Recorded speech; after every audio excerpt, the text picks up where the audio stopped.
اعوذ بکلمات اللہ التامۃ من کل شیطان ہامۃ ومن کل عین لامۃ.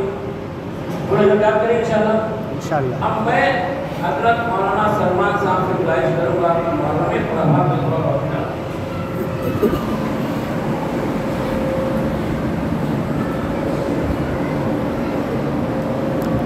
السلام علیکم. اعوذ باللہ من الشیطان الرجیم. بسم اللہ الرحمن الرحیم. مولانا جو دعا بتا رہے تھے اور ہم لوگ تو اسی سے ملتی جلتی ایک دعا اعوذ باللہ من الشیطان الرجیم یہ پڑھتے بھی ہیں. اور قرآن میں کئی جگہ حکم آیا فَإِذَا قَرَأْتَ الْقُرْآنَ جب تم قرآن پڑھنا شروع کرو تو اعوذ باللہ من الشیطان الرجیم پڑھ لیا کرو. دوسری جگہ قرآن میں ہے تمہارے اور کسی انسان کے درمیان کچھ پرابلم ہو جائے, لڑائی جھگڑا ہو جائے, اختلاف ہو جائے تو وَإِمَّا يَنزَغَنَّكَ مِنَ الشَّيْطَانِ نَزْغٌ فَاسْتَعِذْ بِاللَّهِ. وہاں پر بھی یہ حکم ہے کہ تمہارے اور تمہارے بھائی کے بیچ میں شیطان نے کچھ گڑبڑ کر دی. حالانکہ تم دونوں تو آدم کی اولاد ہو, بھائی ہو, تم مل کر رہتے تھے, لیکن شیطان آ کر ہر انسان کو لڑانے کے چکر میں, مولانا صاحب نے کہا کہ میاں بیوی کو لڑانے کے چکر میں, باپ بیٹے کو لڑانے کے چکر میں, گھر میں جھگڑا, پڑوس میں, محلے میں, ایک جگہ کام کر رہے وہاں, تو یہ شیطان ہر انسان کے دلوں میں وسوسے ڈالتا ہے. اعوذ باللہ من الشیطان الرجیم.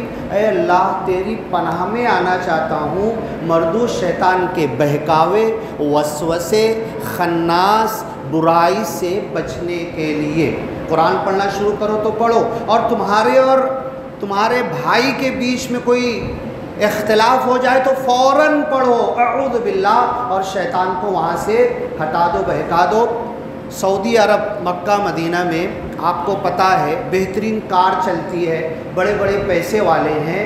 ایکسیڈنٹ ہو جائے, دو لوگوں کی کار آپس میں ٹکرا جائے, ایک مرتبہ کار ٹکراتی ہے تو گیریج والوں سے پوچھ لو کتنا خرچہ آتا ہے, اور دونوں اترتے ہیں آستین اوپر کر کے ایک دوسرے کو تیری وجہ سے ہوا, تو نے ایسا کیا.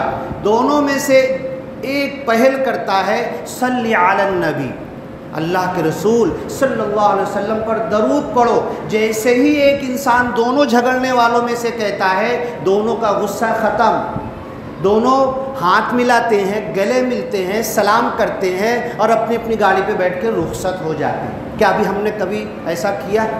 سعودی والوں سے, عرب والوں سے یہ سیکھنا ہے ہمیں. کتنا بھی بڑا نقصان ہو جائے اپنے بھائی کو گلے لگانا ہے. چلو یہ نقصان تو, لیکن تمہارا اور ہمارا دل کالا نہیں ہونا چاہیے. اسی دلوں کے اندر یوسوس فی صدور الناس, لوگوں کے دلوں میں وسوسہ یہی شیطان ڈالتا ہے اور انسانوں کو آپس میں جھگڑا دیتا ہے. مولانا صاحب نے کہا کہ محرم کے خرافات اور یہ جو محرم کا مہینہ, اس تعلق سے کچھ بولوں.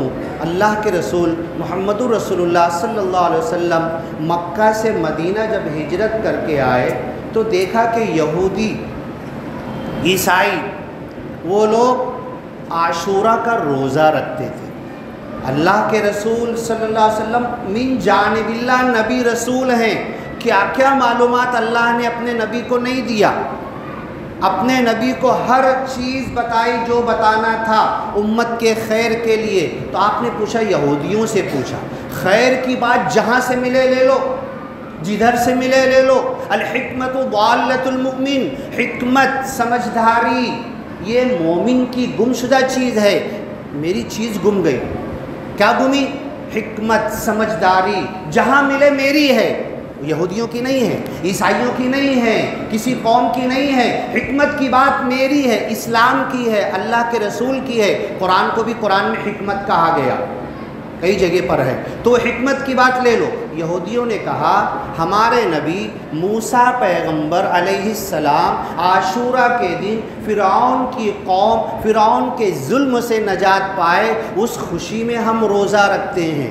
اللہ کے رسول محمد رسول اللہ صلی اللہ علیہ وسلم نے کہا, قرآن اٹھا کر دیکھ لو, سب سے زیادہ کسی نبی کا نام آیا ہے, محمد پیغمبر صلی اللہ علیہ وسلم کا نہیں ہے, آدم پیغمبر کا نہیں ہے, عیسیٰ, موسیٰ, ادریس, یحییٰ, اور جتنے ذوالکفل جتنے نبیوں کے نام آئے ہیں، سب سے زیادہ اگر کسی نبی کا تذکرہ آیا ہے تو موسیٰ علیہ السلام کا ہے۔ اے یہودیوں سنو، موسیٰ علیہ السلام ان کی قوم، بچپن سے پورا واقعہ ہے، کسی وقت پورا واقعہ بھی رکھیں گے ہم، پیدا ہوئے تھے اور ندی کے پانی کے لہروں کے جھولے پہ ڈال دیا تھا ماں نے، پوری سٹوری ہے۔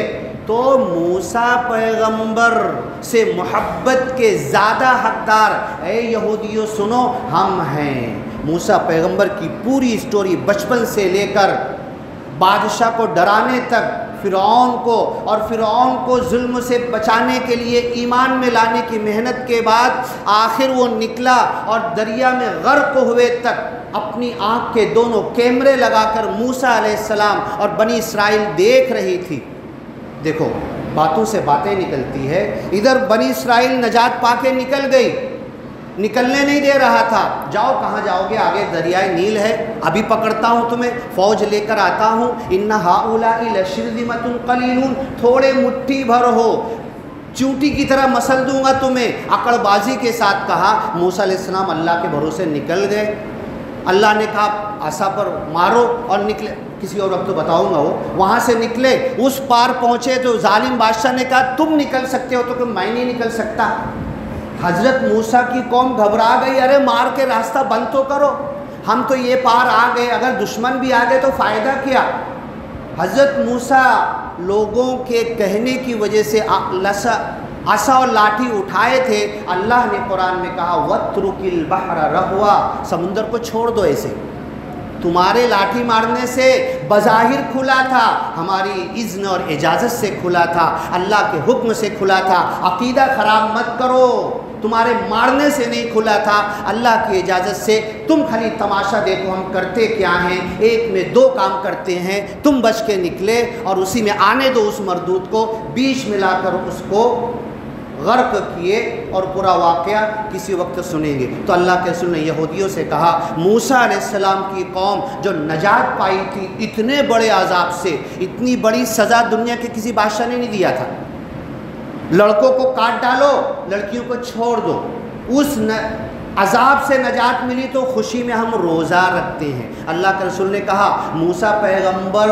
ان کی قوم کے لیے خوشی منانے کے زیادہ حقدار ہم ہیں، تم ایک روزہ رکھتے ہو ہم 2 رکھیں گے، تم 10 کو رکھتے ہو ہم 9-10 کو رکھیں گے، یا 10 اور 11 کو رکھیں گے، یہ اللہ کے رسول صلی اللہ علیہ وسلم نے حکم دیا۔ اب حضرت آدم کی پیدائش سے لے کر بہت سارے نبیوں کے بڑے بڑے رحمت کے کام اسی عاشورہ کے دن 10 محرم کو پورے ہوئے، اور خوش قسمتی سے اللہ نے اپنے نبی کے نواسی کی قربانی قبول کرنا تھی تو وہ بھی اسی دن قبول کی، اور یہ 10 محرم کو ان کی شہادت ہونا اس بات کا پکا ثبوت ہے کہ آپ حق پر تھے۔ اب عید محرم شروعات ہوئی حضرت آدم علیہ السلام سے، پیدا ہوئے اسی دن، جنت سے نکالے گئے اسی دن، زمین پر بھیجے گئے اسی دن 10 عاشورہ کو، اور ہم خرافات میں گم ہو گئے، کیا کیا نہیں کر رہے، بتانے کی کوئی ضرورت نہیں، مولانا صاحب نے تھوڑا سا بتایا۔ تو ہمیں اب اللہ کی جو مدد اور پناہ ہے اس میں آنا ہے۔ اعوذ باللہ من الشیطان الرجیم، ہم لوگوں کو اللہ کے رسول نے صلی اللہ علیہ وسلم سب سے بڑی تعویذ دیا۔ تعویذ کس کو کہتے ہیں؟ پناہ چاہنا، تعویذ عربی کا لفظ ہے، اعوذ میں پناہ چاہتا ہوں، ہماری زبانوں پر دے دیا تعویذ، جاؤ پناہ چاہو پناہ مانگو۔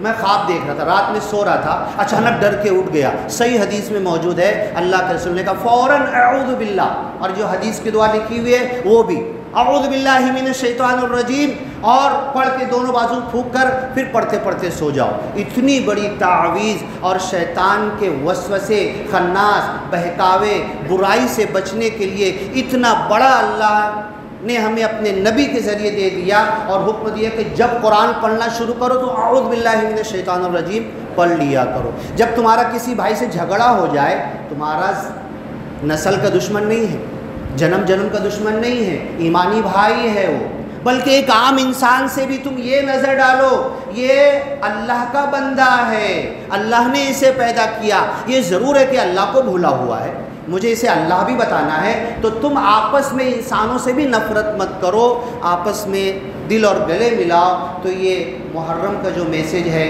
10 محرم کو عاشورہ کا جو میسیج ہے، اس محرم کے مہینے میں جو بڑے بڑے واقعات ہوئے ہیں، حضرت ابراہیم کا آگ سے نکلنا، نمرود کا وغیرہ وغیرہ، اکثر نبیوں کے اس عاشورہ کے دن کی تاریخ ملتی ہے، اور یہ دن ہمیں بھی مل رہا ہے۔ میں ایسے ہی ضائع کر دوں؟ عاشورہ کا دن ہر سال مجھے ملتا ہے، اب یہ میرے اوپر ہے کہ اس عاشورہ کے دن کو چاہوں تو میں ضائع کر دوں، یا اس عاشورہ کے دن کو میں اللہ کی اطاعت میں گزاروں۔ ہو سکے تو 9-10 کو روزہ رکھو، نہیں ہو سکے تو 10 اور 11 کو رکھو۔ اللہ تعالیٰ ہمیں توفیق عطا کرے اور محرم اور عاشورہ کی یہ ساری برکتیں لوٹنے کی توفیق عطا کرے۔ وقت بہت کم ہوتا ہے، انشاءاللہ کسی اور وقت باتیں ہوں گی۔ السلام علیکم ورحمۃ اللہ وبرکاتہ۔